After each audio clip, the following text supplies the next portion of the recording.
Thank you all for joining us at the Problem with Archives event. We are thrilled to have the opportunity to collaborate between the Institute for Business and Professional Ethics and the DePaul Humanities Center to welcome the artist Lilian Yang here with us tonight. And I'm Yuki Miyamoto, the director of DePaul Humanities Center.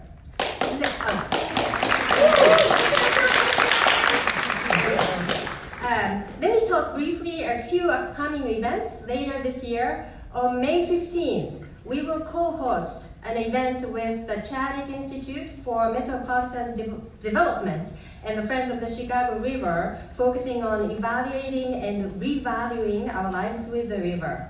Then on May 31st, in collaboration with the Japanese Studies program, we will host an event entitled Japanese American Photographies in Early 20th Century Chicago, exploring through the creative life and work of Jun Fujita.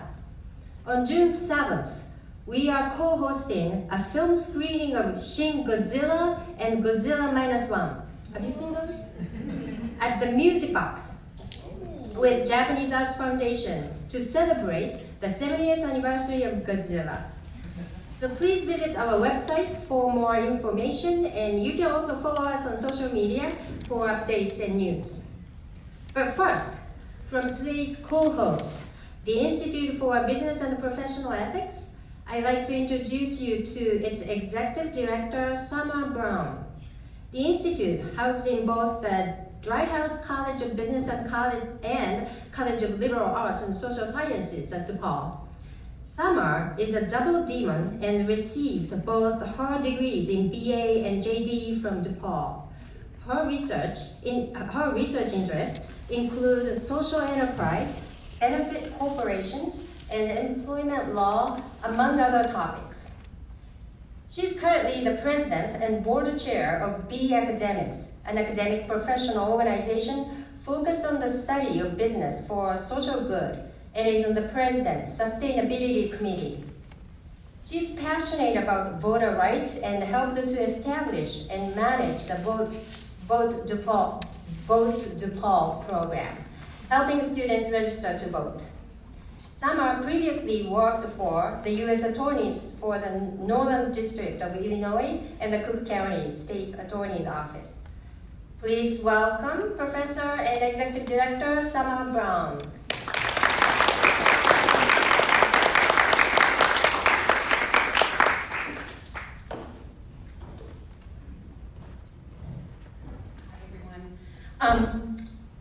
So the Institute for Business and Professional Ethics is delighted to co-host tonight's event with DePaul Humanities Center.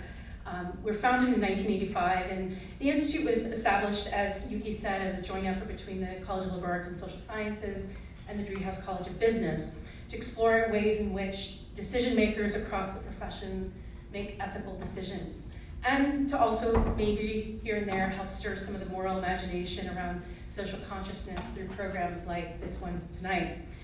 We aim to promote sound ethical thinking, and yet in many cases we cannot discern the right action in the present without knowing the past. In the United States, businesses and professions have discriminated widely against BIPOC minority groups for years, and this has shown up in hiring practices, law, banking, home buying, education, and much more. While industries are now embracing diversity, equity, and inclusion initiatives, these initiatives are often presented without much context or history of how we got to where we are now. Sustainable advancement is unlikely to be achieved if we lack that critical context. Of course, much more could be said about the ethically suspect practices of both businesses and the professions, but I will just settle for observing that for us to even identify forms of discrimination and oppression, both overt and covert, we need historical records. And however, as we will hear tonight, the entire concept of archives and historically supported identities is itself problematic when we are speaking about the histories of minority populations. I invite you to listen and probe these issues with us this evening as we discuss the intersection of art, archives, race, agency, and memory. But before we do all that, we will begin with some brief comments by Ms. Lillian Brown-Young, who's an artist and the Family Programs Coordinator at the Brooklyn Museum in New York. Then in the second half of the program, Professor Miyamoto will introduce our esteemed panelists who will provide comments and reflections about the issues that have been raised. We will conclude with a question and answer period addressing questions that we will collect in advance from the audience. Professor Miyamoto will provide more instructions about that process at the conclusion of Lillian's comments. So let me now introduce you to Lillian. In her own words, she depicts forgotten or not well-known moments in the historical Black experience, focusing on lesser-known Black leaders, stories, events, and objects commonly known within Black communities. Often, so-called historical facts have been modeled to fit other people's narratives, and these changes can dramatically affect how we understand and react to current events. In highlighting these moments of suppression and alteration, Lillian's work to make a connection to the social anxiety felt today from the rise in racism, loss of representation, and her own struggle to fight for equity. Lillian's work has appeared in prominent galleries across the United States and is currently on view in South Africa. We hope you've had the chance to see and hear some of her work presented in the pre-event function area this evening before tonight's event. If not, you still will have an opportunity to take a look at that stuff after our panel discussion right now. Some of her art includes the problem with archives, the runaways, which you see displayed up here. We were lucky enough to get a couple of these portraits that we actually have on display out in the pre-event function area that you can take a look at. Additionally, you'll note that there are several QR codes out in the pre-event area, and those QR codes are linked to audio files from Lillian's work called the Black Elders Archive, which she'll be discussing a little bit more tonight. So I encourage you to take a snap, listen to some of those interesting recordings, and resonate on some of the issues that we're bringing up. So please join me in offering a warm DePaul welcome to Miss Lillian Brown-Young.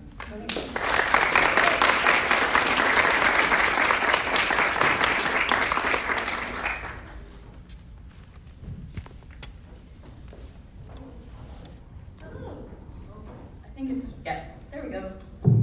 I am a very small person. Sorry about that. Timer. Cool.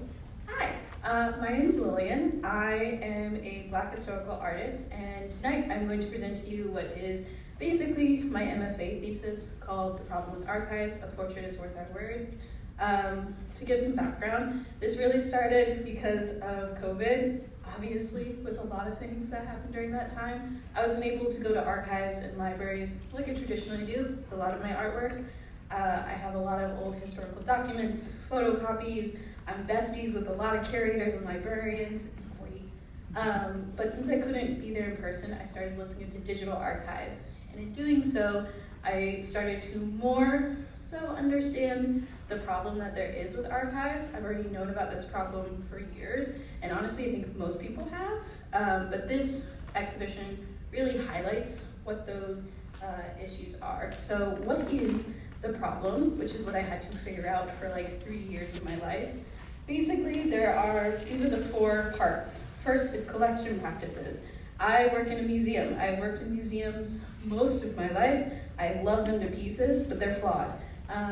A lot of them prioritize white narratives over not only just Black narratives, but narratives of anyone who is not a white male. Generally, they are lower on the totem pole. So that is, there's a very interesting book called The Lost Museum, and it talks about how a lot of curators and docents and things and museum practices in general were built upon just prioritizing what a white man would like.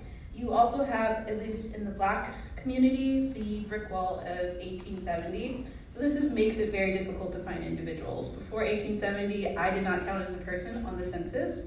and would instead be someone's property. After 1870, they started counting Black people, but you also had a lot of Black people who, rightfully so, did not trust the government, so they didn't put themselves on the census, or you have families who have been torn apart. So it is very hard, I speak from personal experience, to find my family further back from, like, past, before 1870.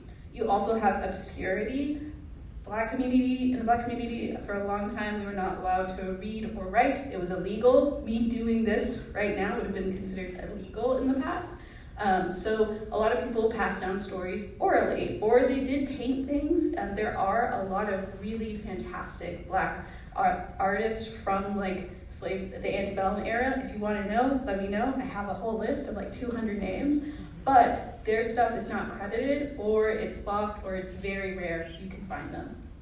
And then the other one, which is more obvious to a lot of people, is systematic racism, which is prevalent in so many fields across the board. And for generations, systematic racism has played a huge hand in dehumanizing African Americans, Natives, Asian descent, like everybody if you're not white, which is always the big problem. And so, as I said before, this is the wall of 1870. They tried to fix it with the Freedmen's Bureau. Think of them more of like, not the brick builders, but they were trying to demolish it, but it's a very hard wall to demolish when it was built by an entire nation. But they tried to account for the nearly 4 million people, and that is a generous estimation of how many people were enslaved after emancipation, but they could only do so much. But they did document a lot of things, and the Freedmen's Bureau was actually used, you still use it today to try to trace your family history. I've looked into it too. It's quite fascinating. But yes, historically, white institutions like archives, including my own museum, the Brooklyn Museum, historically highlighted the narratives of white individuals instead of Black individuals. I will say we are doing a lot better, and I truly enjoy working there. And with these limited individuals, like there was a lot of limited resources for individuals in order to be able to go against these collecting practices or the systematic racism. And memory is a huge part of something that was able to help these individuals to be able to make a small splash of their history in the long archive that is just American history in general. And a lot of my work is traced back to those memories. So The Runaways is a project that I started after I found an archive called Freedom on the Move. It started by about 5 or 6 different universities across the United States that all work together in order to have a central location for runaway advertisements. So outside, you can flip through it, but I brought the original sketchbook, and these are just some screenshots of some of the sketches that I really liked from the sketchbook. And with this project, I started off by reading advertisements and realizing there was a pattern to them. They all said that generally started the same way of saying like, February 8th, this person ran away, or please bring back such and such name, or runaway slave, young bright mulatto, age 22, named Harriet. Like it just kind of is the same formula process. But the way that they describe these people is also very formulaic and makes it so that they are not individuals. And you have to really try to figure out what they mean by certain words. So on the far right, where you have the pen sketch with someone, he has a sharp visage, I had to figure out what exactly a sharp visage would mean. So I substituted it for my own face. I have an egg-shaped face, so I took that as maybe they're still soft, but very round type face. But then prominent eyes could mean they either have big eyes, maybe they have bug eyes, maybe they are sunk into their face. There's so many different ways you could take that.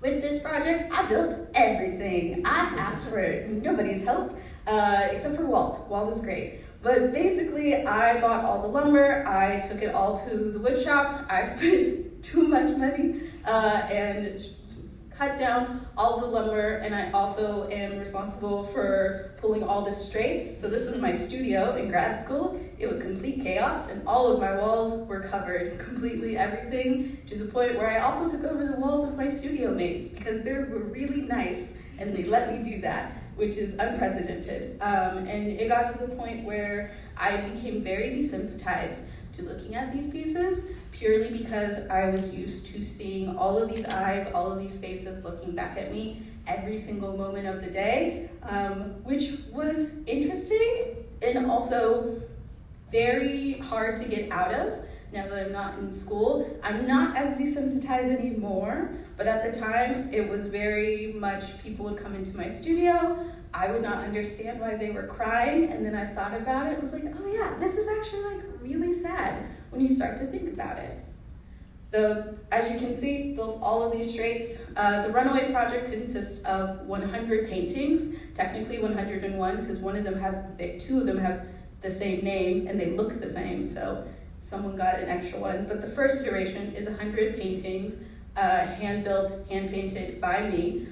This was one of the many pencils that I sharpened all the way to a nub.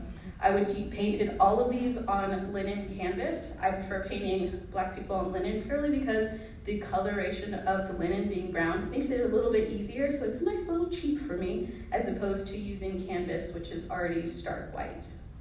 And here you can see is my lovely studio mates letting me take over their space as well.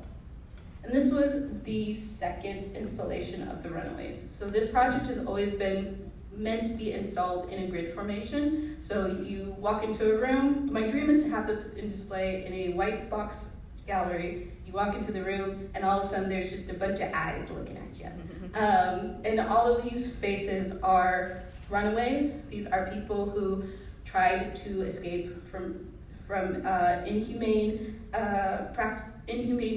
environments, who were freedom seekers, and unfortunately I don't know what happened to any of them after this notice. Some of these notices are runaway notices from their enslavers. Some of them are jailers' notices requesting that their owners come pick them up. Otherwise, they will be sold back into slavery to cover the fee of them taking up space in the jailhouse. So with the runaways, there is a process to painting all of these people. First, I have to figure out what their skin tone is, which can be very difficult when someone is described as a mulatto or even just a Negro. Negro is not a color, so that was kind of hard to try to figure out. Once I got an idea of what this person's skin tone could look like, I had to figure out, did they have any specific features? So Henry, at this bottom, I'm gonna say that's your left, yeah, at the bottom left corner, he was described as having big lips. I don't know if he truly did have big lips, but that's what they assumed he did. So I did my best to paint any descriptors like that, big lips, scarring. Fanny has red eyes because I'm pretty sure she was an alcoholic.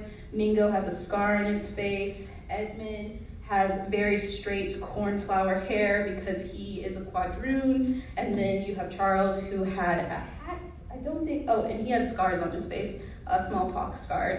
And then Patrick is just Patrick. But for all of them, I had to figure out exactly what those descriptors would look like using my own painting style.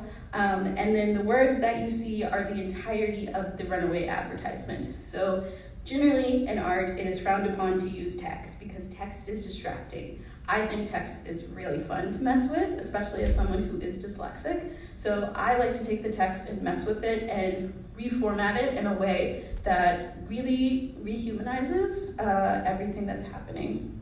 So in instances where people are described as Negro, because again, it's not a color, you have John Brown, where the linen becomes their skin color. The brown of the linen substitutes the skin color. And then you have instances like Hannah, where all of these figures are bald-headed. I don't know what their hair looks like. Black hair is very different for each individual. But with Hannah, she is specifically from, I want to say, yeah, she's from the Carolinas in about the early 1800s. And with that, there are specific laws called the Tagine laws. I don't know if they're still in place. If they are, please let me know. But basically, these laws stated that for Black women, having your hair shown out in public was illegal because you're too flirtatious. Gotta get rid of it. So instead of shaving them off, they had you wear a head wrap, so that way you wouldn't tempt any poor defenseless white man into sleeping with you, because it happens, I guess. So for figures like Hannah, they have their head wrapped with a scarf. Otherwise, everyone is like John and has no hair. And with Hannah, she has more prominent eyes and was noted as being like very mischievous and sneaky. And there's no way to really show that expression on someone's just face. So instead, I just have her eyes kind of looking away. She's one of the two people in this series who don't directly look at the viewers. And then this is a close-up of, you can see how the rest of the words start to make the formation of the face. And with each of their eyes, I tried to make them as prominent as I possibly could, because I'm a firm believer that your eyes are the gateway to your soul. And in having those, but I still also didn't make them so they're hyper-realistic, because I don't know what happened to any of these people, and I never will know. So there's like an unanswered question with every single person. There's also the unanswered question of, did I accidentally paint one of my relatives? I choose to ignore that question, but I wanted to rehumanize a object in history that historically and even today is very dehumanizing. The practices of runaway ads, you could equate them really, really well, and Glenn Ligon did a great piece about it, to police sketches. They don't give you a lot of detail about this person or the individual, but they do make it generic enough where it could be anyone. The other project that I did with the Runaways, because I'm insane, was the Black Elder Archives. So the Black Elder Archives started from me wanting to talk to my grandmother about my family history. My grandmother, who I call Nan, is the lovely lady with the blue background who's holding a margarita, because that's the reference photo she sent me. I love her so much. But I interviewed 10 Black elders who lived through Jim Crow and segregation and asked them what their experience was like living through that, through a series of questions, which are what on the QR codes, the boards out there that you are more than welcome to listen to. They're also on my website. And I think, if I can do the thing, nope, go back. I might not be able to escape. Aha! Technology. So I'm gonna play a minute or so. This is from the very first track that you hear in the Black Elder Archives. It's a 2-hour archive. Never do this if you're me, just don't do it. But it's a 2-hour archive, and this is the first track asking, what is your earliest memory? This question was asked to really help loosen up, because we're going to talk about a lot of very deep things with these elders and asking them about Emmett Till. And instead of just starting with the hard-hitting questions, it's easier to just ask, what do you first remember? Memory in general, just like the first, when you think of like the first thing ever from like your life, what's like the first memory that pops into your head? Oh, riding my tricycle off the porch. The first thing I remember,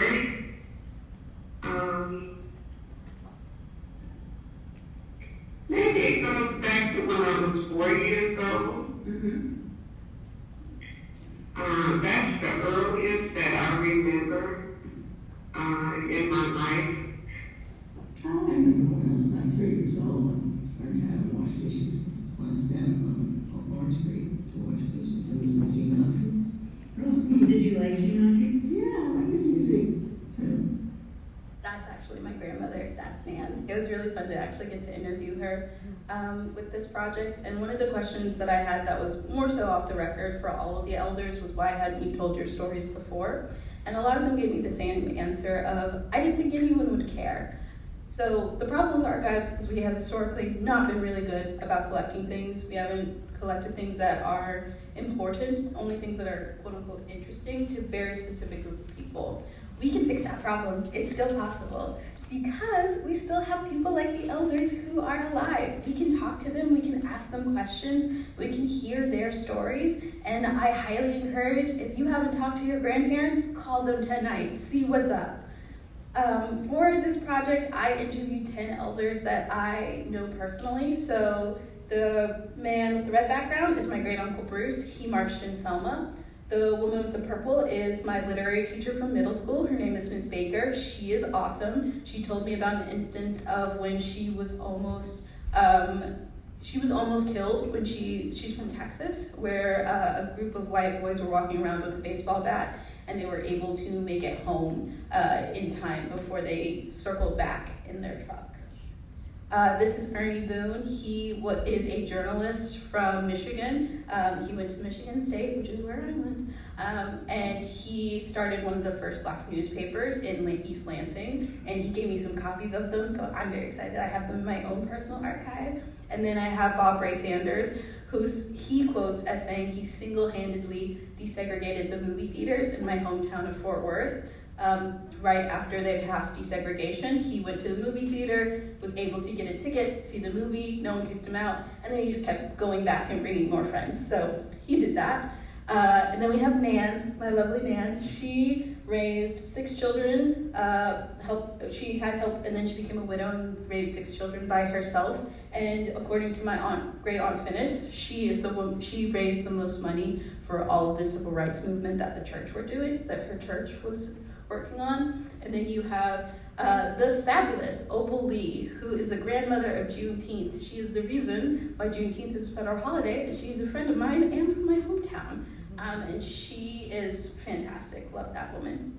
And then we have my great aunt Phyllis, who unfortunately passed away a couple months after this project was finished. She was able to see photos and hear the audio, which I'm always thankful for, but I'm very sad that she hasn't been able to see like how much it has expanded.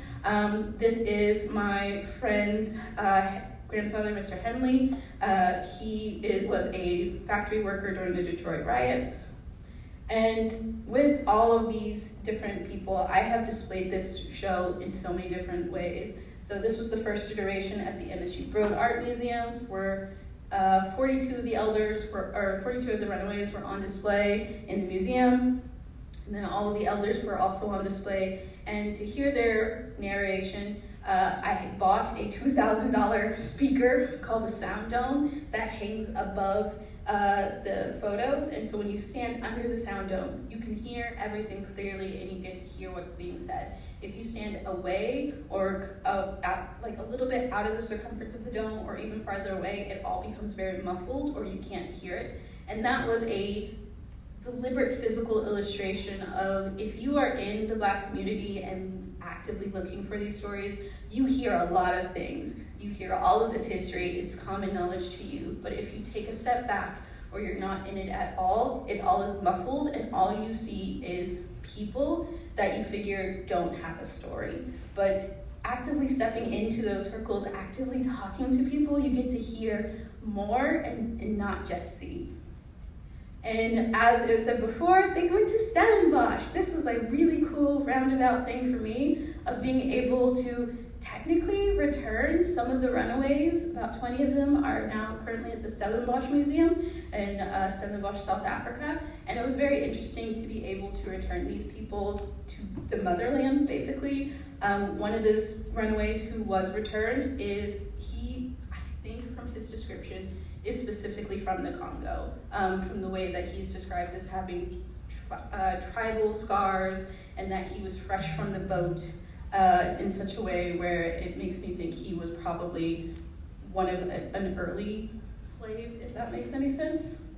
But having these on display was very interesting, and it was also interesting to get to have them juxtaposed against another artist named Pearl Momotumbe, who is a forensic artist, and in Africa, there were slaves in South Africa, and she took those runaway ads and made hyper-realistic photos of what those runaways would look like. Very cool, 10 out of 10, highly recommend. So these are the runaways that were on display. As you can see right there with John Hilton, he has hair, unlike the other ones, so that is kind of the go-to style, or a version of it if hair is mentioned for these people. And then this past summer, the runaways and the Black elders were on display in my hometown of Fort Worth, and I was able to bring in 4 of the elders to come see it in person, which was super, super fun. And for all of this, there is a greater importance besides, I just wanted to make art and I want people to see what I can do. One of the importance goes with the 1619 Project. It's important that we know this history. The only way to make change is to know your past. So the 1619 Project is a exemplary example of why we need to know this history. It's very hard, it's very difficult. There are moments where I was bawling in my studio, but it's important for us to be aware of where we came from in order to move forward. It's also important to understand the effects that this has. There is a project called Last Seen, where it's like a reverse runaway ad. There were families who were putting advertisements in newspapers begging for any information about their lost family members. This happened a lot, specifically in New Orleans, where they would say, my mother was wearing this, she has this color skin, she has this type of personality. If you can tell me anything, please let me know. And these advertisements, I haven't done that much research in them, but they were helpful in order of giving people hope in being able to reunite with their families. And this is the most important reason why this project is important. This is my lovely niece. Her name is Leone. She is now 2 years old, and the two gentlemen featured in the paintings behind her is her great-grandfathers. It is important for us to be able to see ourselves in the museum and also to be able to see our family members in the museum, where we're not being attacked by water hoses and dogs, or being destroyed, or having to deal with generational trauma. It's just cool to get to see them on the wall, and they just kind of look happy, or they're just there. I know for a fact, Leone will never remember this, but I will always show her this picture and try to emphasize, especially to her and to any of the students or people I talk to, the importance of being able to see yourself in the archive, in the museum. If we can start moving the archive into doing that representation, we can fix the problem quite easily. And that is my talk. Thank you.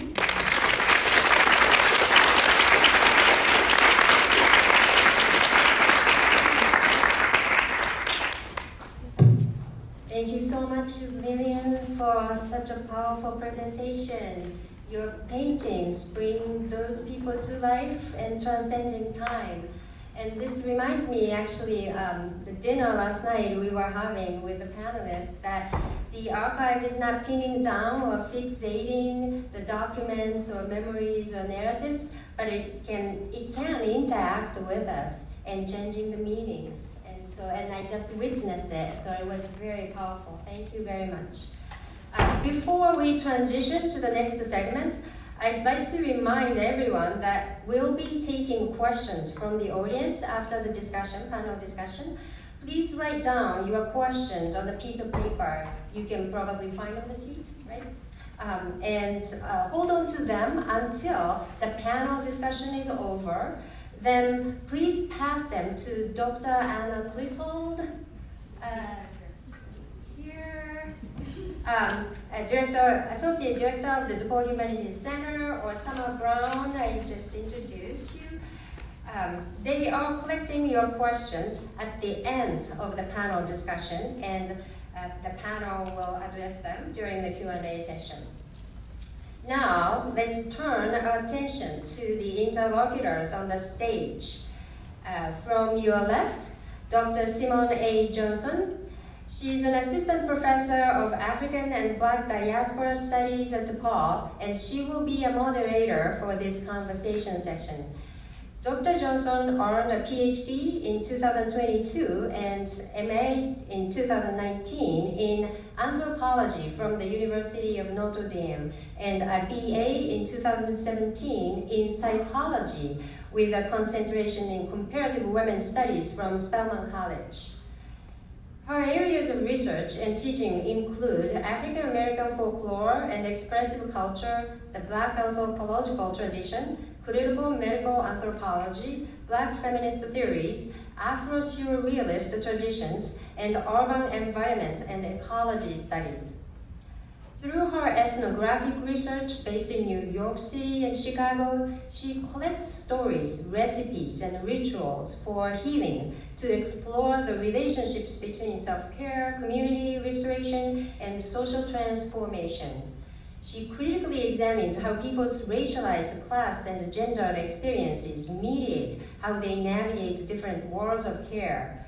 Her recent work, based in Chicago, examines the social life of the outdoors, movement, and urban cycling in particular, to explore the racial politics of public space and engage matters of environmental justice. So urban cycling. I know that, did you bike today? Yeah, I did. Oh, hey. Okay, Dr. Johnson's public writing can be found in Anthropology News, the American Anthropological Association's award-winning member magazine. Her latest peer-reviewed work, We All We Got, Black Urban Ecologies of Care and Mutual Aid, co-authored with Dr. Ashante M. Reese, who is at the University of Texas at Austin, is now available open access in the Environment and Society's special issue on global Black ecologies. Next to Lillian, I'm skipping Lillian, sorry. Professor Laura Kina. Laura is a queer mixed-race Okinawan American artist and Vincent de Paul professor at the art school at DePaul University.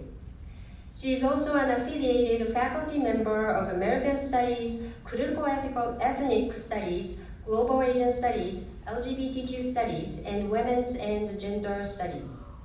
Laura co-edited War Baby, Love Child, Mixed-Race Asian American Art, and Queering Contemporary Asian American Art.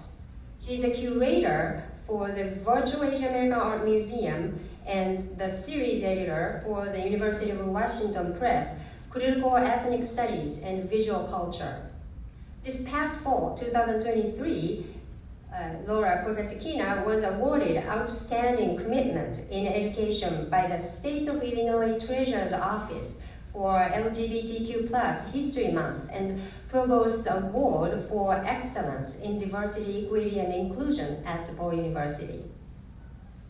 And next to Professor Laura Kina is Professor Marcy Denius of English, specializing in mid-19th century U.S. literature, African American literature, and the print, visual, and material cultures. Her most recent book, The Textual Effects of David Walker's Appeal, was published in 2022 by the University of Pennsylvania Press. It focuses on Walker's radical anti-slavery and anti-racism pamphlet, published in Boston in 1829 and 1830, and how it powerfully moved its different audiences to respond in print, with significant consequences for marginalized people in the US and Canada. Her first book, The Camera and the Press, American Visual and Print Culture in the Age of the Daguerreotype, was also published by Penn Press in 2012. It studies how Americans made sense of the new technology of photography through writing about it. Her publications and teaching all explore the means and limits of aesthetic and political representation, as well as definitions and exclusions from the human species. Let's welcome those wonderful panelists. Good evening, everyone. Thank you so much for joining us. Again, I'm Dr. Simone Johnson. I'm an assistant professor in the Department of African and Black Diaspora Studies. And I'm excited to be your moderator for the evening and to be in conversation with Lillian, Laura, and Marcy.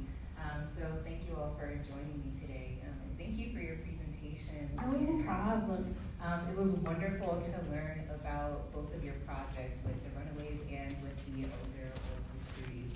And you really brought us into this question, right, of what is the problem, right, with the archives, right? And you talked a little bit about your archival research methodology, but I wonder if you could bring us into that process a little bit more and talk about, one, your felt experience while you were doing the project. You briefly described your experience of feeling kind of desensitized, right? So can you talk about that a little bit? Yeah, yes. So with this whole project and the whole process generally with archives, when I start to explore them, it's mostly my interest is piqued by like a random paragraph or sentence in maybe a podcast or a TV show, and I just am like, I need to know more about what you just said. And I start to figure out, I go to Google first. I know I shouldn't use Google for everything, but it's very convenient. Or I go to Google Scholar and try to find as much information as I possibly can. And depending on what it is, it can be very difficult. One of the jumping off points in general for this project, like I said, during the pandemic, I was trying to use digital archives to do my research as opposed to actually going to places. And one of the things that I was trying to find information on was the Freedom House from the 1960s, which was in Philly and is responsible for why we have ambulances today. Basically, before ambulances, you could either pay a lot of money to get a private ambulance for a ride to the hospital, or you called the police, they put you in a paddy wagon, and then they dropped you out in front of the hospital and drove away. And most of the time, people died from that because obviously that wasn't safe. So a group of what was quote unquote unhireable Black people and a medical professor from a university decided to start a program where they would pick people up and they would give them basic medical aid as they took them to the hospital. And wouldn't you know, death rates dropped. And eventually the city of Philly was like, oh, we can't be doing this. That's not good for like the rich people. So they just integrated it into the hospital system in general, and now we have ambulances, which is good. But that is all to say, in trying to find information about this one very particular moment in history, I couldn't find anything. The National Archives had no idea what I was talking about. The American Archives had no idea what I was talking about. The Smithsonian, like no one knew what I was talking about except for a very small little website that I found that is connected to Philly, but otherwise there was absolutely nothing. So I started to look into what there was in archives and realizing how limiting it was, and it's very shocking to see, like, you can know the life of a girl who a pilgrim, and like, this is how she brushed her hair, she ate this, here's her family's recipe, her clothes were done like this, yada yada yada. But when you start to look at Black people in these archives and in this history, you can find maybe that they were potentially 22, but we don't know. And you can maybe find a name, but sometimes they have a lot of names, or some of the people, like in the Runaways, are actually just described as a Negro child. There's one person who is described as a boy child about 3 years old, and they have no name. I don't know who that kid is. So that is one of like the things where you have to start compartmentalizing a lot of it. Otherwise it will really affect you in a way where, like, I've cried in my studio so many times just from realizing I can't find things or I never will get answers. So having to go through that, but also do fun things. It helps a lot when you can like take your mind off. And I've found, like, when I do my art, I don't listen to history podcasts and like NPR podcasts as much as I used to in there. I listen to D&D podcasts, and that is very helpful for me to like take my mind off of it and just kind of go into factory mode of making, which it doesn't take away from the artwork, but it makes it so that I can process things a lot more healthier. Thank you for saying that and for sharing like those intimate feelings that you shared, that you experienced during your artistic process. You brought up some really interesting things about what happens when there are gaps that you can identify within the archive, right? One of which is the kind of objectification of these people that you've so beautifully portrayed here, and it really speaks to how dehumanizing the institution of slavery was, right? And how the project of the colonization of the world, right, led to a broad erasure, right, of non-European cultures, writ large. So I would invite Laura and Marcy to kind of chime in as well to talk about how we can think about a decolonial archival practice that speaks to how archives are living, right, and how they live through us, and how we maintain our cultural histories collectively. First, Lillian, I want to thank you for speaking today. And yesterday, I had the privilege of having Lillian come talk to my watercolor class. And it was so fun to hear about all the fun things you do in the studio to help heal yourself. And you were trading a lot of graphic novel suggestions with my students. I really appreciate that. Yuki, could you go ahead and put on the first slide? And can you restate your question one more time? Yeah, so I'm just curious about how we do fill those gaps that we see in the archives when they come up, right? And how do we take that decolonial approach and rehumanize? Yeah, actually, if you could go back one slide. Here. Oop, the other way. Yeah, there, yeah, that. A cookbook. I'm going to start here with a pandemic project. This is called Word of Mouth, Asian American Artists Sharing Recipes, and it's available now online as an online exhibition. I did this illustrated cookbook with my friend Jade Yoshimoto, and it's going to be coming out through University of Arkansas Press as a print cookbook with expanded content. It features over 25 different artists.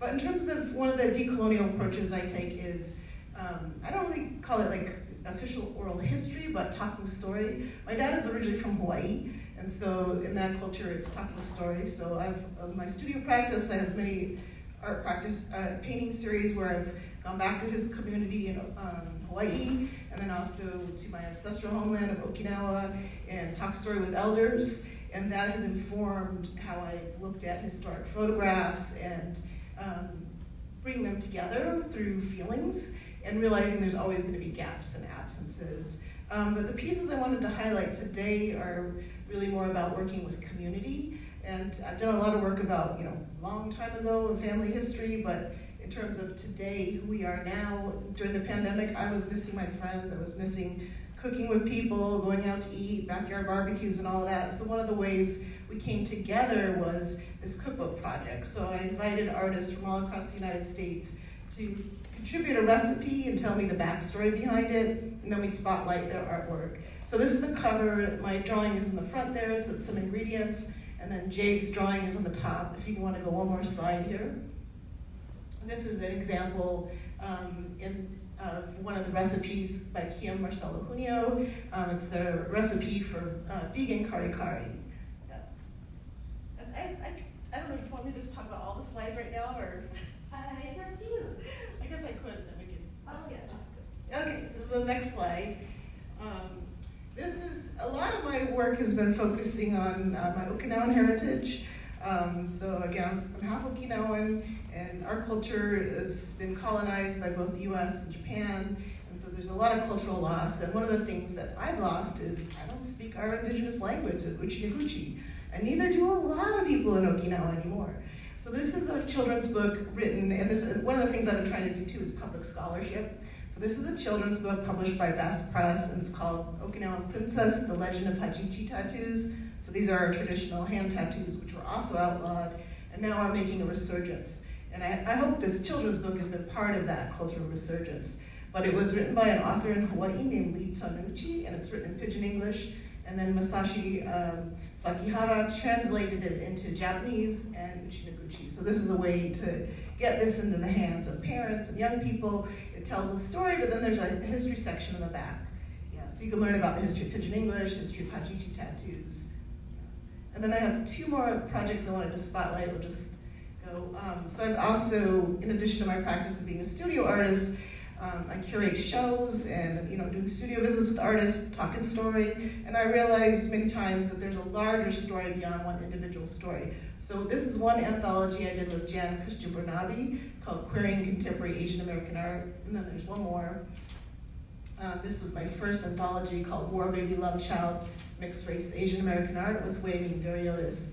Yeah, so these are, they are academic projects, but I design them, we design them for undergraduate populations, so they're short interviews, short essays that you could use in the classroom, and it's thematic in each of those. So I really focus on making things accessible and recording my community history. I do have the Asian American Art Oral History Project. There's a QR code out in the lobby if you want to see that. That's a project I've run with students from 2009 till I think 2019, where we collected, students collected oral histories of artists all around, Asian American artists all around Chicago and the Midwest. So that's been a wonderful resource. But yeah, so I think those are some of the ways I approach decolonizing, telling stories. My thanks too to Lillian for these wonderful artworks that are just so exciting and just hit so many points that I've been interested in thinking about for a long time that I almost don't know where to begin. I'm just kind of overflowing with thoughts and feelings about these, and so that's really exciting. But yeah, I guess I'll start by saying that I study African American literature and visual and print and material culture, African American, all those things because I'm the beneficiary of structural and institutional racism. I teach African American literature of the 19th century in the English department because we don't have an African-American faculty member, it's me.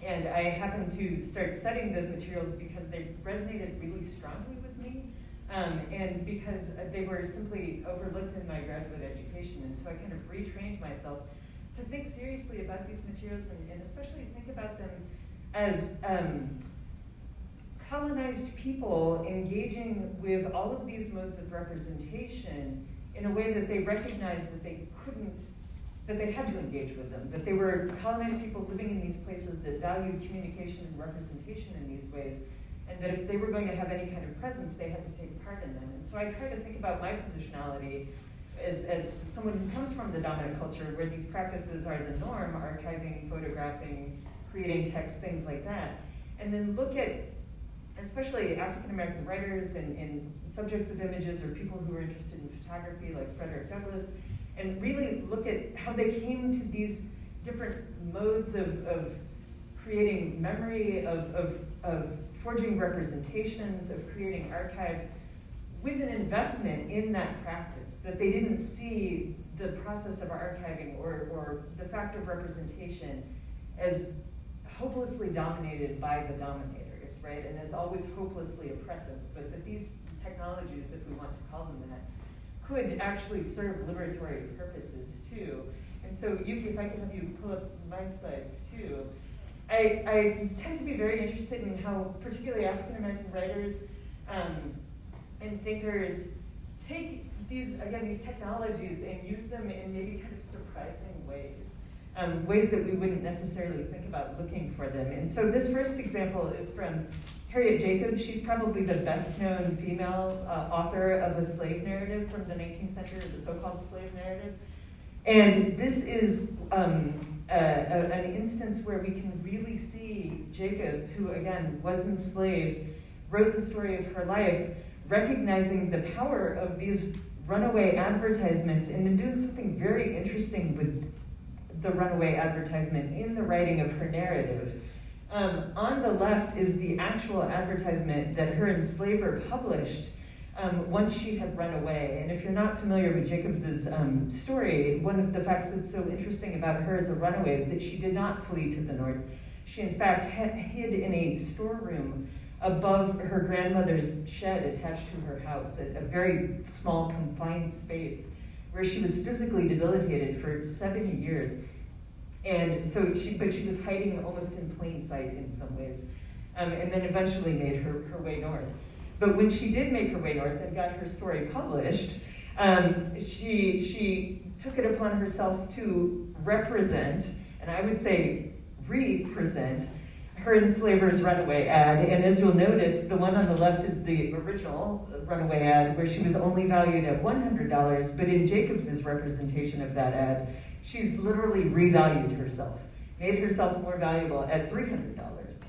And then she's added many different details about her appearance and her just embodiment and her way of being in the world that are very much at odds with her enslavers, who was always threatening her with sexual violation. And so this is a very kind of salacious, like an uncharacteristically salacious runaway ad that he placed for her, that she has again literally represented, revised in publishing her own life story, writing that story, including the runaway ad, as she wanted to, as she saw a better fit for herself. So we might think about this as a kind of early version of what you're doing, Lillian, right? Yes. This is like self-representation. Also, like, this is exactly how all runaway ads look. They all have the reward up there with the money price.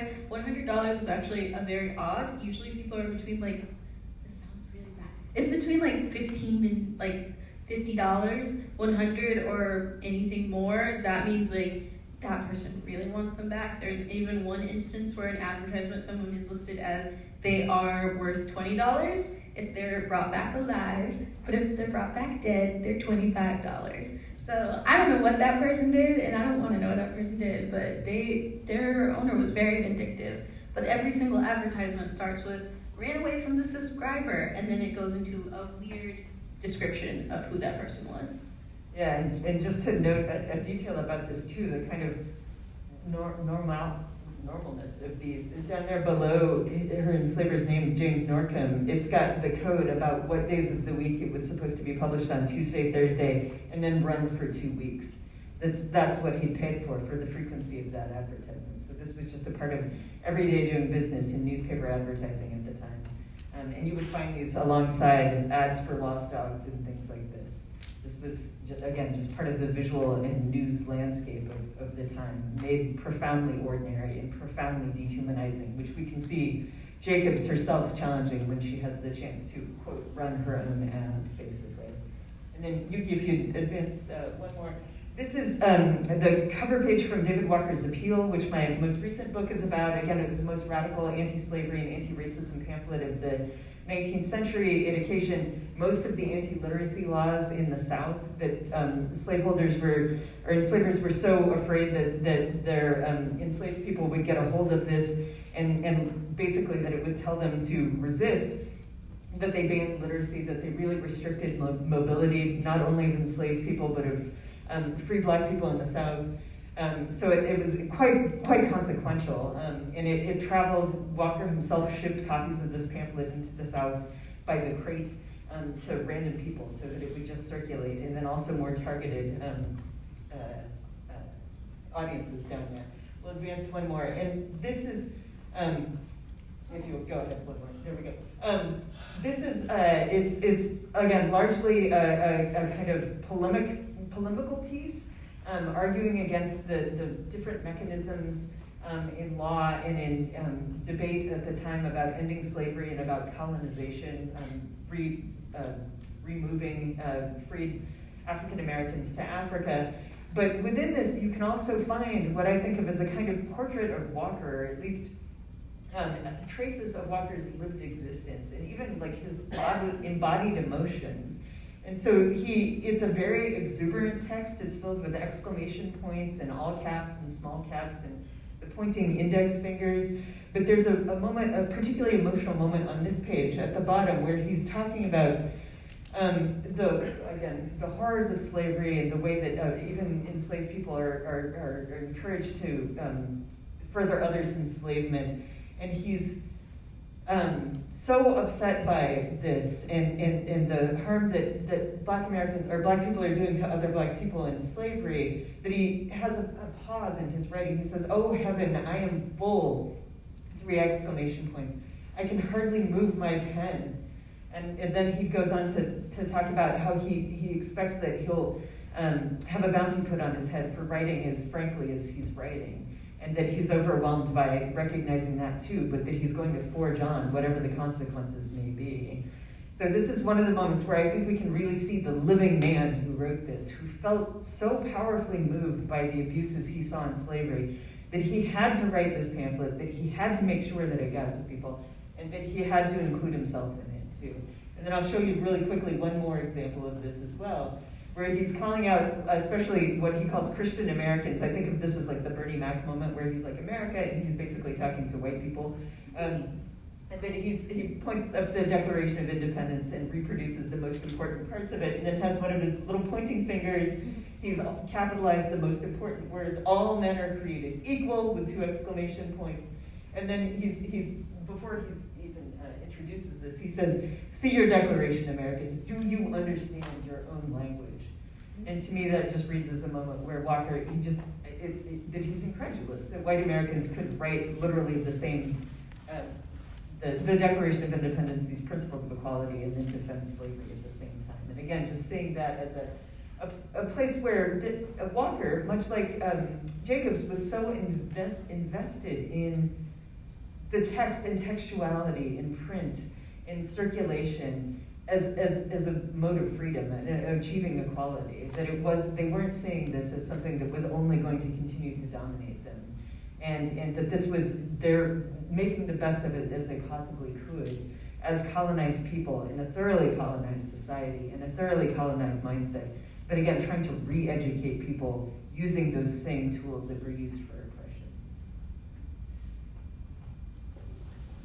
I really appreciate what you're sharing about the Appeal being a real portrait of David Walker, because of of the way that his voice is so clearly imbued within the work with the use of punctuation and his language, right? And so it makes me think about portraiture also as a visual practice, right, within the art making world, and how the making of a portrait is also related to the making of identity, or the remaking or remembering of identity and selfhood.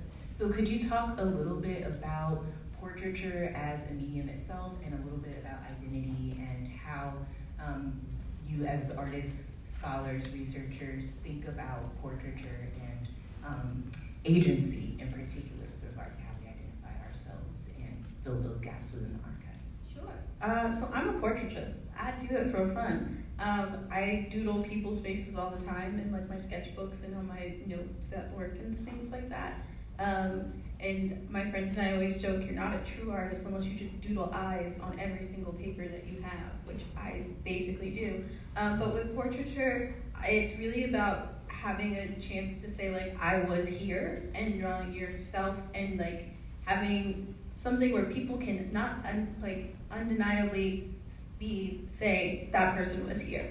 And it makes it more important, which is why I try to make all of these portraits. I always say I'm trying to rehumanize a dehumanizing portrait of a person, because when you really think about it, those runaway ads are the only portraits I have of like all of these people. And the archive that I use has, at the moment, 32,000 notices in it.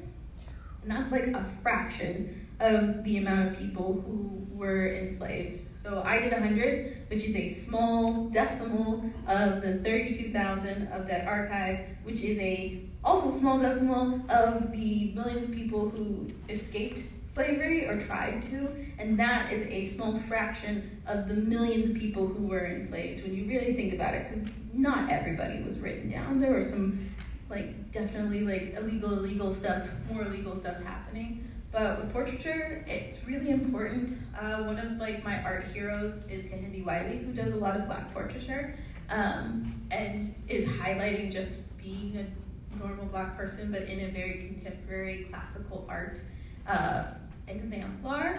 And it's important because in my family, we have a lot of family photos, but I don't have many family photos of I don't truly know what my great aunt, my great grandmother looks like, or anyone past my grandparents and one great grandmother.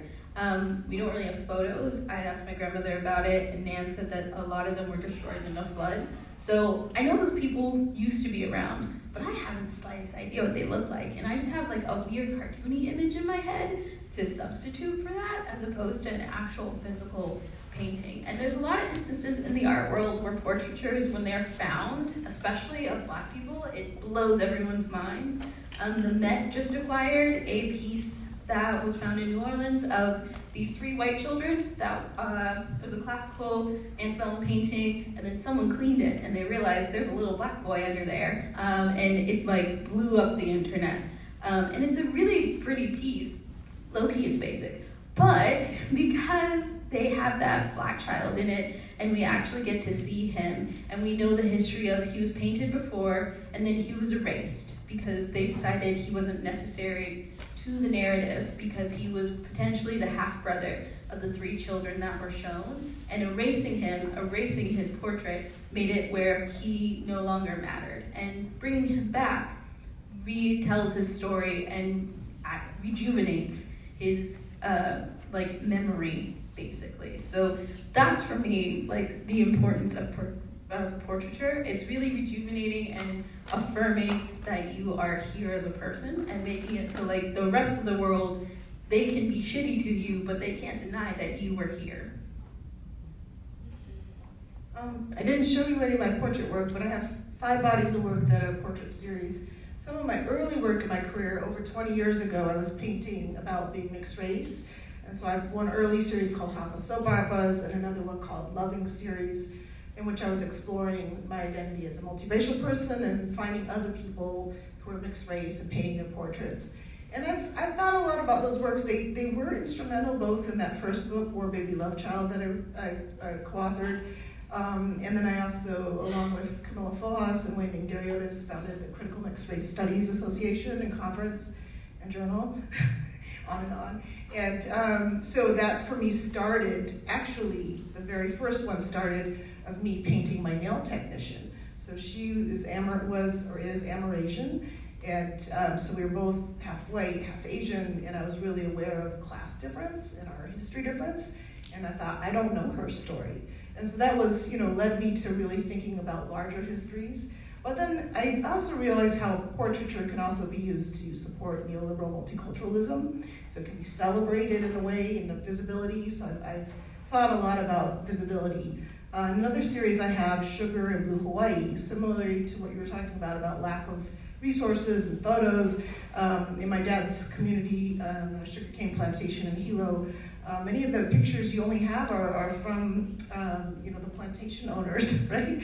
Of distant relatives, group photos. So I've looked at those a lot, and also going back to Okinawa, and so many things were destroyed during the Battle of Okinawa. So the imagery sometimes we have are of like relatives who were conscripted soldiers, child soldiers, then forced to commit suicide. But what the memory we have of them is that picture of them as young child soldiers. And so I painted those. Those are really difficult images to go through. More recently, I guess, for the last 18 years, I've been painting my child, Midori. Midori is trans non-binary, but I didn't know that when they were a little kid. And so over the years of painting them, their gender journey has, come about in those paintings. They've, I always ask them, do you like this picture? How do you want me to paint you? And so that's really been a celebration of like their identity and coming out, and like trans lives matter, right? And then more recently, I had survived breast cancer during the pandemic, and so I've included self-portraiture, but I'm not including my face. Usually you see my feet, and I'm like collapsed on the ground, and it's like paintings of the ceiling, and it's just, I can't even, It's just really about mourning and grief and surviving, so those are some of the ways that I've used portraiture recently. I am a big fan of letting people theorize themselves in their time, and so in thinking about portraiture, I really turned to Frederick Douglass, who understood that portraiture was power, especially because it meant forcing white people to see you, and that you had to be seen as you were, especially in a time where photographic portraiture became possible. And so he has an 1861 speech called Pictures in Progress, sometimes it's known as Lecture on Pictures. And he really powerfully argues for the benefit of photography is just that, it's forcing Black people to be seen as people, that manual representation of people of African descent, which would resort to caricature and stereotype and exaggeration, misrepresentation fundamentally, would no longer carry the day. And so that Black Americans and other people of African descent being seen as they actually appeared through the technology of photography, Douglass argued, would basically give them access, powerful access to the category of the human. And Douglass, he practiced what he preached. He was the most photographed American of the 19th century. We keep making this claim as scholars. If anybody finds somebody more photographed, please let us know. But that he really aggressively, I would say, presented himself photographically, very self-consciously. And I talk about this in the 5th chapter of my 4th book, that Douglass was no fool. He understood that these technologies could be used, as both of you just described, both resistantly and progressively, but also by the powers that be to keep things as they are, in power arrangements especially. And so Douglass was very conscious that anthropologists and especially the ethnologists, the pseudoscience of ethnology, that they were starting to use photographic portraiture to prove the difference of people of African descent from the rest of the human race. And so Douglass very, again, self-consciously submits himself to the camera and poses himself in a full profile, which he didn't usually do, like a strict profile view, which showed a different aspect of his face and some of the features a little bit more differently than usually he showed, which made him look more mixed race, honestly. but that he did this deliberately because that was exactly how these portraits were presented in these very persuasive books of ethnology, these full profiles, and basically said, deny that this is human. And so, and he, again, wrote about this very powerfully in that 1861 speech, and goes so far as arguing that a couple of things. One, that picture making is an essential human capacity, that all human beings are picture makers, and that that's something that links us all as human beings. And then his second really powerful argument in that speech is that when he's been talking about photography, the technology of photography, especially, he says all material progress inevitably means moral progress, that you cannot have advances in society, technologically or otherwise, and stay in the dark morally. And so this is, of course, as the Civil War was starting, he had to make this argument that the North was going to carry the day, that anti-slavery was going to win. But it was a very optimistic view, I think, and one that we need to keep in mind, that these technologies don't always necessarily have to be oppressive and just re-encode structures of dominance, but that they can be used in the right hands for very liberatory purposes and very powerful counter-arguments, in ways of innovating them that frankly, the dominant powers that be just often can't see. And so if we take that minoritized position and assert it more centrally, center it, then we have oftentimes a better view of all of our own capacities. And so again, I just really follow Douglass and lots of other African American thinkers on these really liberatory possibilities of these basic human capacities in many ways. Also, real fast, I do want to say portraiture does not just have to be your face. There are a lot of instances where people can't draw people. I have a lot of friends who can't draw other people. They just do stick figures, and that's fine. But portraiture can be abstract, it can be pottery, it can be just a landscape even. It can be generally anything that's like really expressing who you are. My favorite example of a portrait that is not a portrait is the potter David Drake, who was an 18th century enslaved black potter. He knew how to read and write, which was illegal. He shouldn't have known how to do that, but he was enslaved by someone who ran a newspaper and therefore needed to learn that skill. And because he has it, if you get to see a Dave pot, which they are so cool, I love these pots. He signs all of them, which mind-blowing, because no artisan who was enslaved usually signed their stuff. So all of them are signed and are dated, but they also have poems in them, and sometimes they're poems that are making fun of the people who are in charge of him because they also can't read, which I think is just really funny. But he has these portraits in these pots that show like his skill as an artisan with ceramics, but then also like he is making his mark quite literally and writing it down in a way where no one caught him, but they're very obviously on the pot. They're really great, but that's like another form of portraiture and rebellion in a way. Yeah, I appreciate that you bring up the fact that portraiture can come in many different media, right?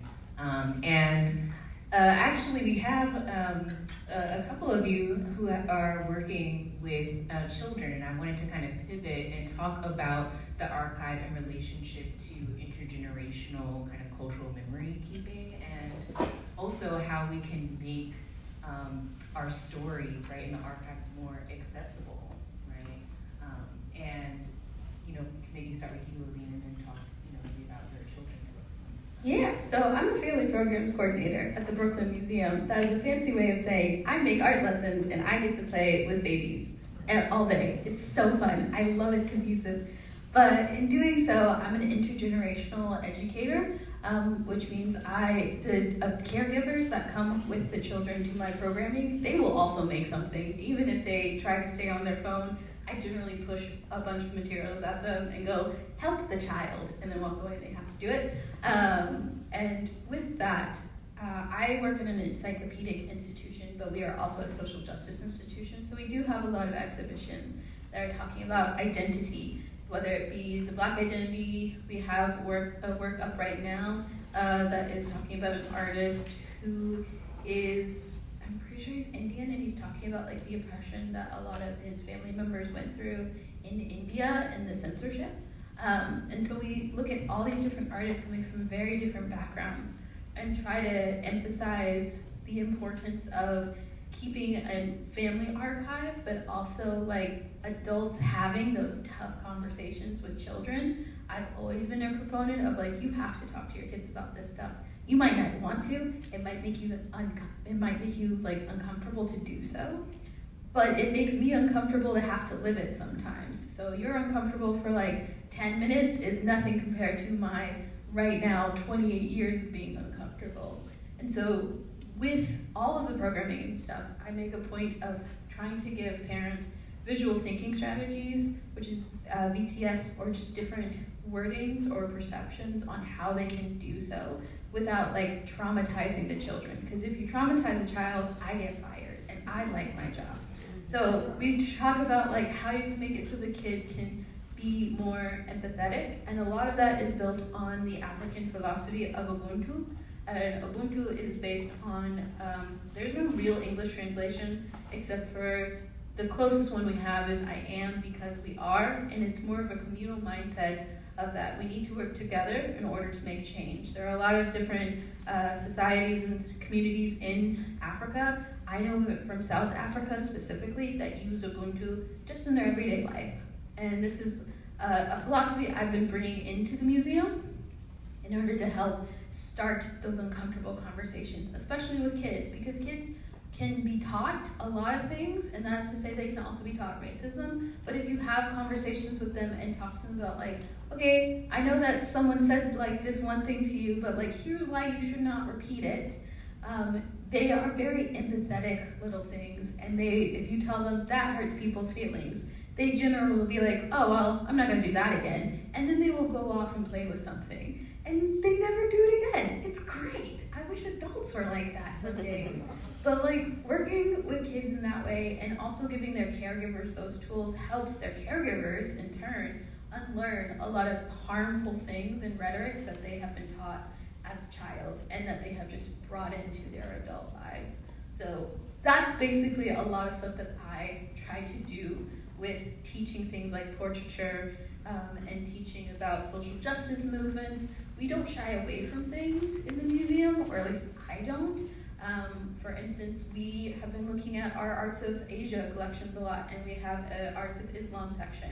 And with everything that is happening, especially in Gaza, and the Brooklyn Museum is in a very Jewish part of New York, we don't not just look at that artwork. I have had classes where I bring all the caregivers into a separate space and explain to them, we are going to be going to look at work that is by a Palestinian artist. We are going to be talking about the context of this work and the techniques this artist is using. If at any time you feel uncomfortable, you are more than welcome to leave, but join us for the art making. You don't have to do the gallery discussion. So giving them like an out if they want to, they are more than welcome to take it. And so far, no one's taken the out.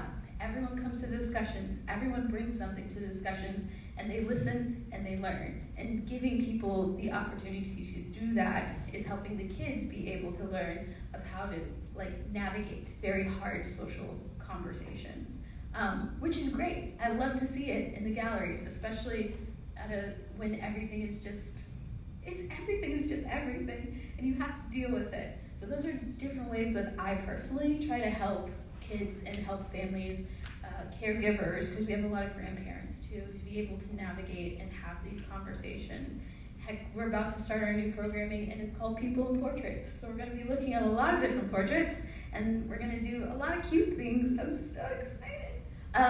But we're going to have a lot of conversations of like, what is a portrait? Why does it matter that you have a family portrait? Why does it matter that you have a picture of you? Or what is an object that could represent you? And really giving the kids like the clarity to be able to see themselves and make their own decisions. I'm going to connect about museums and children for a second. Yes. The Japanese American National Museum in Los Angeles, it's an amazing museum. You got to visit if you go there. They're in the process of reinstalling their permanent collection, and they decided to use my artwork and my child's story as a way to tell how is this next generation, my child's Gosei, so the 5th generation of Japanese Americans, how are they connecting to their heritage? And especially if you appear white passing, right? Are you still Japanese American? And so a filmmaker named Tadashi Nakamura came out here this summer and filmed my child explaining my artwork, which was kind of a trip. It was fun to do. But yeah, I just wanted to make that sort of connection about that. And so Midori was explaining, it's called the Midori Project. So Midori was explaining their own projects they're painting. But the children's book that I worked with Lee Tanucci, that's kind of an interesting story. So I think I'm gonna circuitously get to this, back to the idea of portraiture, and I wanna kind of bring up an idea of spirituality. There was a painting I did, I think it was 2011 or something, a long time ago, and I thought it was of my great grandmother. It's called Issei, so that would have been, came over as a picture bride, and from Okinawa to work in the cane fields. And I, did the portrait, and it took it was one of these situations where it felt like, my ancestor was helping me. And that doesn't normally happen. Just a few times in my life I've had sort of these supernatural feelings. And then that portrait, when I gave copies of it to my relatives in Okinawa, they said, no, this is your great-great-grandmother. She had died during the Battle of Okinawa. And then it just sort of unfolded all these stories. And it started to build a connection back and forth for me between Okinawa and Hawaii. So I felt that was an intergenerational, like an ancestor coming back and helping make a connection. Anyway, fast forward, this author, Lee Tanucci, had seen that I had made some artwork about Hajichi. And that same week he was Googling me and finding that. I was Googling him because he had won an award for a book called, blanking on the name, Okinawan Father and Son. It was written in Pidgin English. And he had similar family plantation history. And I thought, I want to meet him. Then he emailed me that same week. And he asked me if I'd illustrate a children's book. I'm not an illustrator, I've never done that before. He sent me the script, and originally it was told from his point of view as a little boy. And I said, well, if this is a story about a women's tradition, if you rewrite it and make it a feminist story, well, I'll think about it. And I thought that was gonna make the work go away. And he came back and he rewrote the story. And so I said, well, I just don't know. Well, let me do a test sketch.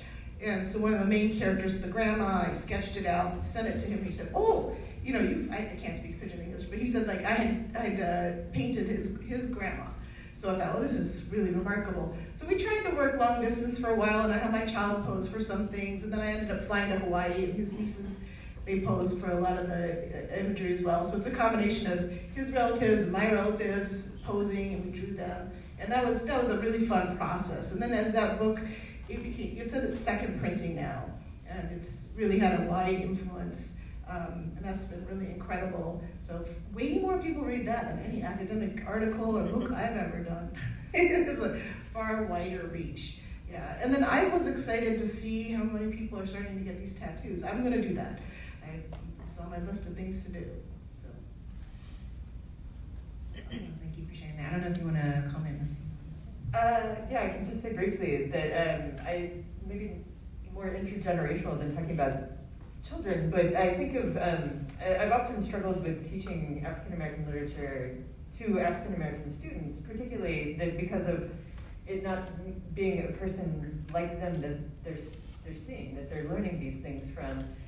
But always, express this concern to my students, and I've had a number of students say, I'm just glad someone's teaching me this, because they've shared that, in their, thank goodness they went to high schools where it was legal for them to study the history of slavery, right? I can't believe, of course I can believe these things are happening, but anyway, that they hadn't ever read, I often teach the introduction to the slave narrative, and they'd never read any slave narratives before, and they said, I never would have had a sense of these ancestors as people. I thought about them as slaves because that's what I learned in textbooks, but these are their life stories, and I get a sense of who they were as a person, and I wouldn't have gotten introduced to this if it wasn't for you teaching this class, which I appreciate them sharing, and I think that that's oftentimes the best that we can do, that there's not just a trouble with archives, but that there's trouble with any of us trying to access the past. We're necessarily at a distance, but we're all, because of our different positionalities, at different distances and in different ways.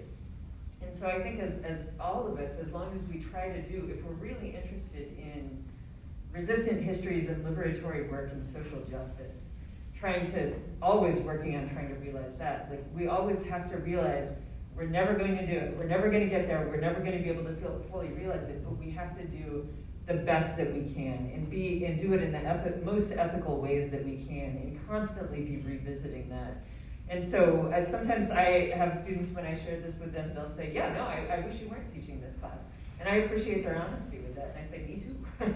I wish there were someone else here in my place. But at the same time, that there wouldn't be unless I were teaching these future generations of students to become exactly those kinds of professors. So again, just trying to, I think, to do the best that we can with as much justice as we can in a dynamic way that's flexible and responsive to changing conditions in our own time even. And that, you know, gaps and shortcomings are constantly arising in real time. And so again, just trying to be as nimble and responsive and honest about all of that effort as possible. Is, I think, the best we can do. With those gaps, you do have to be mindful. Like, I am from Texas. I was taught a lot of interesting things while I was growing up. And like one prime example is in high school. I love my high school history teacher, Mr. Chastain. He's the best. But he was told by the district he had to teach us that the Civil War was not started by slavery, not at all a factor. It was economic reasons. So that was like on the test. Officially, we had to answer economic reasons. If we put slavery, it was the wrong answer. Even though economic reasons was the slavery, didn't matter. You had to put economic reasons, and that is something that is like still being taught in high schools today. My sister, when she was in high school like 4 years ago, and I was like, what was the reason of slavery? And she said economic, and I went, they still gotcha. So things like that is like a problem. And you also have, with thinking about archives, especially archives in the South, some of them are just straight up racist. We used to have a Civil War museum in my hometown. I never visited it. That place was terrible. The people, I was told, the people who ran it were sexist. They had a lot of stuff that was more so in favor of the Confederacy and was highlighting the war of Northern aggression, as some people have referred to it as. So you have to understand a lot of times, especially with teaching intergenerational, depending on where they're coming from, the things they are being taught, they have not heard anything otherwise for a long period of time. So that is what they know. I'm lucky in the fact that my parents are not from the South. They are from Indiana, and my mom was very determined I would not turn out like that. So I would come home and I would tell her things, and like to this day, she still gets angry about certain things that were in my old textbook. And would just rant at me about like how this was wrong and make me read this article or show me this movie. And then I would go back to school and be like, well, my mom said that it's actually this. And then my teachers would be like, stop saying that. So you have to consider how across, especially nowadays, even with like Florida now saying that there are benefits to slavery, you have to understand like people are coming from it in very different ways. And when you are teaching those things, you have to be patient, even though you don't want to be patient. I don't like being patient about a lot of this stuff, but I'm constantly having to re-explain things that should be obvious. But for a lot of people, it's brand new information that they can't even fathom that it's actually facts or the truth. As much as I would love to continue to listen to you conversing one another, I'm assuming that probably the audience would like to join us as well. Oh yeah, do you have any questions? Yeah, we are collecting questions.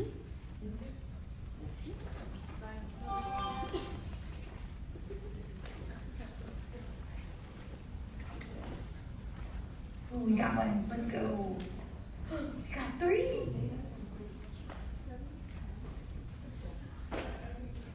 I don't have a pin in my hair. I would give you a pin, sorry. Excellent. Okay, so we have a question from the audience about, one, just your general approach to addressing the absences that you find in the archive. And then are there any particular thinkers or artists who are influential for you right now? Yes. Okay, so my approach is, like I said, someone will say something in a podcast or a TV show or even a movie. If you haven't already watched it, Lovecraft Country, so good. But things like that, I will hear about something and then I go, what is the true story of this? And just deep dive. go into really long Wikipedia searches that turn into Google searches that turn into reading 10,000 essays and just trying to find out as much information as I possibly can. But also just writing it down. I have like multiple journals for multiple things, and in those journals, I have random words written of like, one of them in my work journal that unfortunately my supervisor saw said Wall Street, slave market, ? And then just had like the notes of the next schedule for the next fiscal year next to it. So things like that of kind of like starting a deep dive. And then, wait, what was the other? Oh, inspiration. So a lot of the people that I am really inspired by are a lot of artists. I'm really into Titus Gaffar's work. He's a Michigan-based artist. It's all so pretty, and he uses tar in some of it. Brave soul. Another person that I am currently is my obsession is actually Harriet Jacobs. I'm reading a book that my mom gave me that is good. Don't tell her I said that. But it is called The Trouble with White Women, and it's specifically looking at white women figures in history that have been conflated for years, but then juxtaposing them with women of color. Right now, in the first couple chapters I'm reading, they're all black women who did the exact same thing, but because they were women of color, no one cares. And Harriet Jacobs is in the second chapter, and she is paralleled with the writer of Uncle Tom's Cabin, who actually stole her story and used it in one of her books, and Harriet told her, don't do that, and that's one of the like compelling reasons of why she wrote her own book. So I've just been like drawing all these pictures of Harriet in this like 7x9x3 like little attic space. And there's just like all these pictures, and I've been sending them sketches to my mom, and she's like, why are you sending me these horror story drawings? But those are some of the things that like, just random historical figures. And like my favorite artist of all time is Edmonia Lewis, who is a sculptress. She did the Death of Cleopatra sculpture at the Smithsonian. It's really, really pretty, but she was accused of poisoning someone, went to Europe, found not guilty, and then she learned how to carve marble and do all the process by herself, because I read a quote where she said she would never allow a white man to take any form of credit for her own artwork. And I was like, queen, I love it. So those are some of the people that like really influence my own work. Very briefly, because I want to make sure you get most of the questions. I got to study under Kerry James Marshall when I was a graduate student. So I mean he has such a huge influence on my life. Early in my career, when I went to school at the School of Art Institute of Chicago, I got to study with the late Ray Yoshida, Chicago imagist, also huge influence. And Michiko Itatani, she's a huge influence on my life. Margot Machida, a scholar, has been a mentor to me and influenced me in so many ways. What I was reading this week was Sadia Hartman's Lose Your Mother, because I was thinking about all these topics here, and I'm reading How to Go Mad Without Losing Your Mind, about Black radical creativity by Jamel Lamar, but yeah, other books that just have real influenced me recently, Yellowface by R.F. Kuang. Love Good that book, go read it. A couple of years back, Kathy Park Hong's Minor Feelings. It just, all that like discontent, Rina Sawayama, like that kind of stuff. I got some feelings. Any inspirations for you? Oh my goodness. I got nothing on those. Those are amazing. But yeah, I would just say I in my most recent book, I have a moment in the introduction where I think pretty much literally everyone who's done African American literary history, like all of it, because it's not been happening that long, and there have not been that many scholars working on it. And anything that I'd ever write or think is all indebted completely to them. And so it is only on the basis of their innovative scholarship and the incredible heavy lifting that they had to do to legitimize the study of the field and of these texts that I can do any of this. And so I would say, rather than just naming names, like it's all of them. I could not be more indebted to their work and their example and their generosity. I want to plug one more scholar who's coming into Paul on April 10th. Mimi Kwok has a new book called Dear Elia, Notes from the Asian American Abyss. about mental health and Asian American lives. So yeah, that is just such a good book. Thank you so much. So I'll kind of combine the next two questions here, and this is regarding kind of the future of archival practice and what you foresee as kind of the future of documenting, right, history. And also within this, can you speak to the importance of oral history in particular and how we can begin to center oral histories more? Yeah, I mean, with the rise of social media, as like Palestine is a very good example of how people are documenting what is happening right now before our very eyes. It's super important. Social media, Instagram lives, TikTok lives, all that things, reposting, liking, sharing, commenting. It is a digital archive. That's not to say digital archives are like the end all be all, because one thing that is like considered like the height of technology today will be obsolete in 5 years. That is like a tremendous fact in a lot of like digital art and in museums in general. But it's important to have those things, because if you don't say anything, potentially no one else will say anything, and then it's just lost forever in time. So it's important to like take those documentations. For oral history, it's just important to like start having conversations. With the Black Elder Archive, I ran into the issue of a lot of the elders didn't want to talk about certain things because it was traumatic for them, and that's completely valid. So like with those instances, leaving space for if whoever you're talking to is like, this is making me really upset. Understanding that they're not necessarily upset at you, they're not upset at themselves, they're just upset at like the circumstances of what happened to them and having to relive it. There's a lot of like traumatic things that happened to me that I just don't tell people or talk about because I don't want to deal with that stuff again. And so like being conscious of it. But the first step for any oral history is literally to find someone and say, hey, can we talk?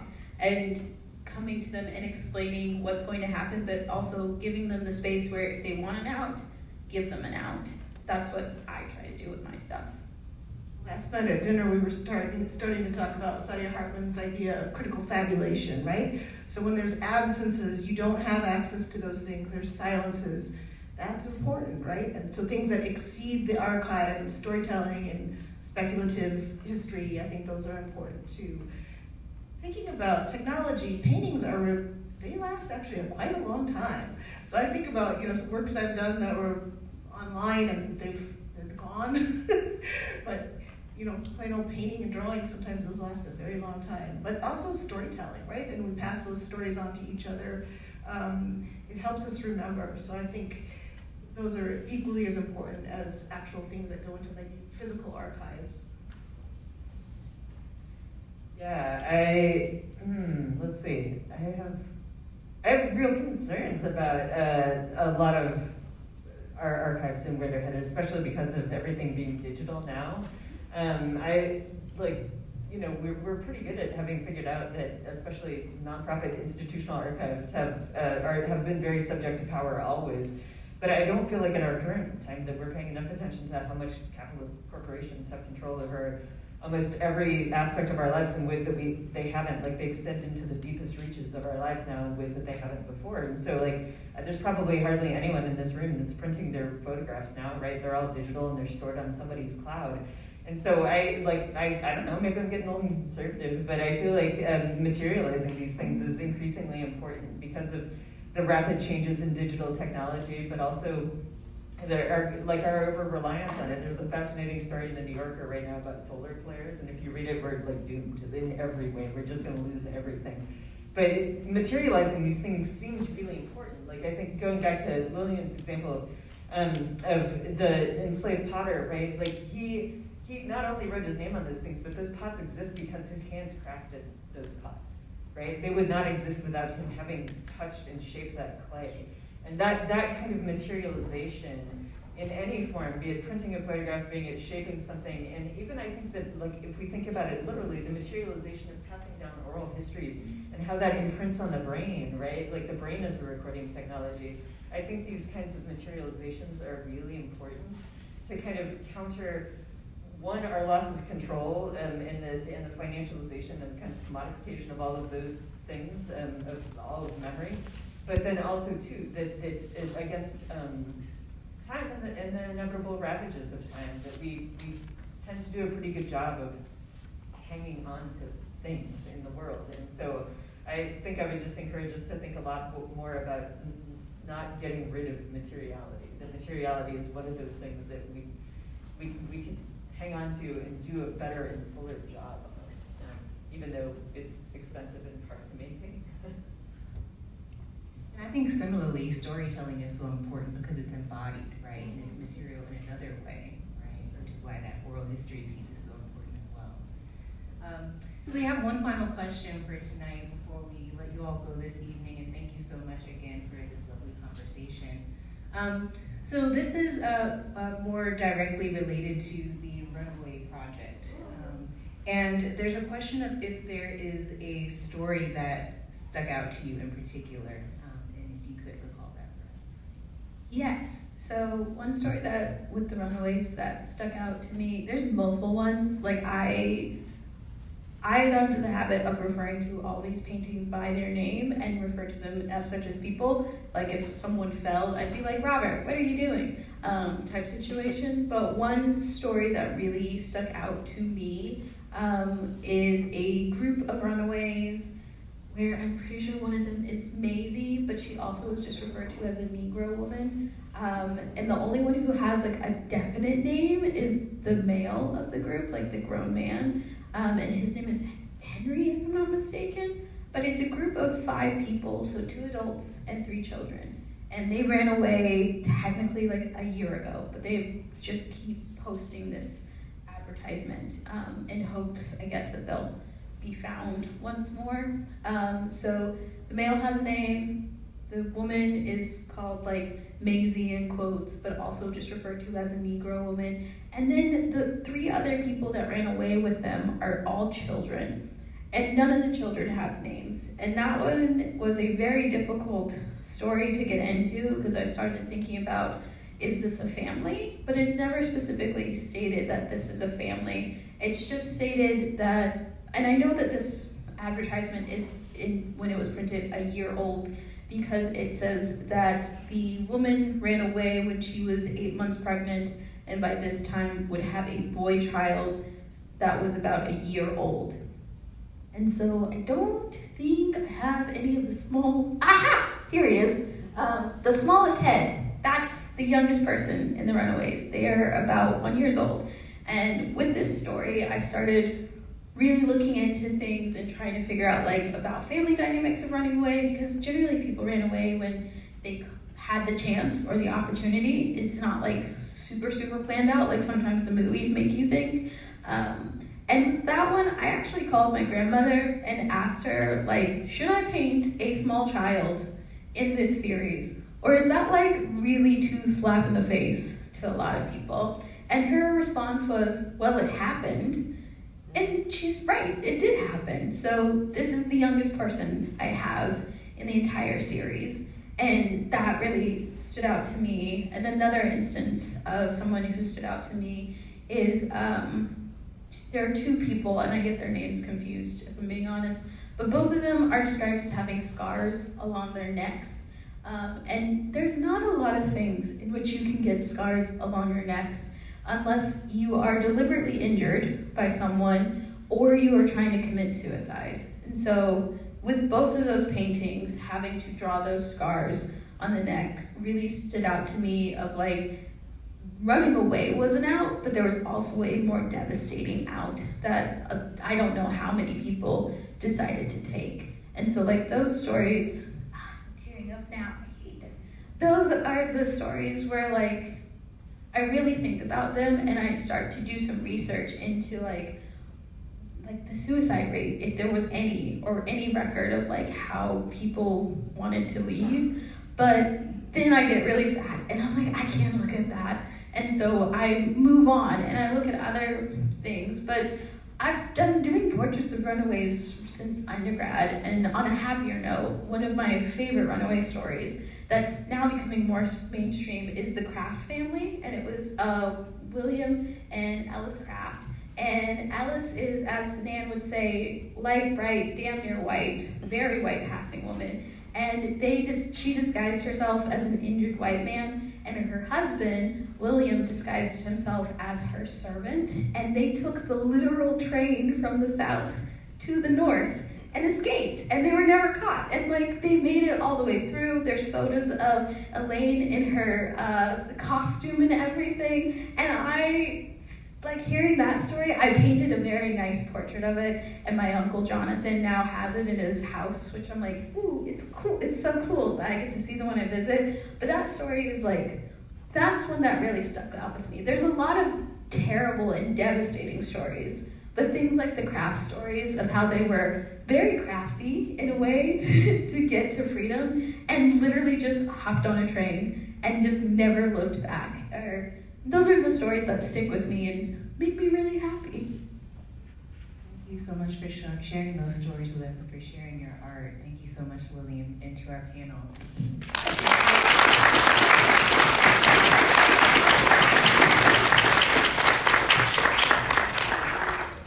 Thank you so much all for joining us tonight. I found the event intellectually stimulating and so moving as well, and I hope you did too.